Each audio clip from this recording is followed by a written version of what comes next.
If your Maytag front load washer won't power on or has no lights or display, the noise filter could be the issue. I'm Ed with AppliancePartsPros.com, and today I'll show you how to test and replace it. The noise filter, also called an EMI filter, is the first component that power passes through when entering the washer. If it fails, it can block voltage from reaching the control board. Don't worry, this repair is more straightforward than it sounds. Let's get started.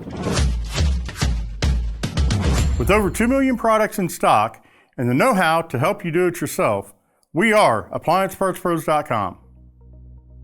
For this task, you'll need a 1/4-inch nut driver and a multimeter. And don't forget to unplug the washer or shut off the breaker before doing anything inside. Next, shut off both the hot and cold water supply valves and disconnect the inlet hoses from the back. Once that's done, we're ready to move on. To access the noise filter, begin by removing the main top panel. Start by removing the 3 screws at the back of the washer's top panel. Slide the panel back and lift it off. On most Maytag front load washers, the noise filter is mounted near the rear of the cabinet, where the power cord enters the machine. Once the top panel is removed, locate the filter assembly. It's typically a small rectangular component secured to the cabinet with a 1/4-inch mounting screw and connected to multiple wiring harnesses. Using a 1/4-inch nut driver, remove the mounting screw securing the noise filter to the cabinet.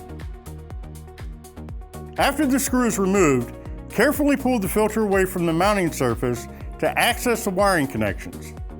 Now, go ahead and plug your washer back in. Extreme care should always be taken to protect against electric shock, which could potentially result in serious injury. Please do not test live voltage if you're uncomfortable using a multimeter around live voltage. If you'd like to know more about how to use the multimeter, we put together a comprehensive tutorial for you, so check out the link in the description. Set your multimeter to AC voltage.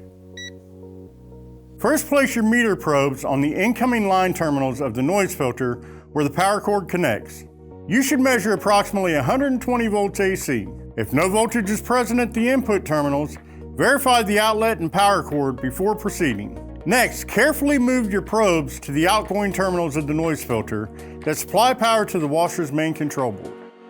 If proper voltage is present at the input side, but little or no voltage is measured at the output side, the noise filter has failed internally and is preventing power from passing through. If voltage is confirmed at both the input and output terminals, the noise filter is functioning properly and further diagnosis of the control system will be required. Go ahead and disconnect your washer. Since the filter is already taken off the washer, now you just need to remove the wiring. Here's the old noise filter, and here's the new one. If you've already got your replacement, great. If not, you can pick one up at AppliancePartsPros.com using your washer's model number to ensure the correct fit. Reconnect the wiring harnesses to their correct terminals.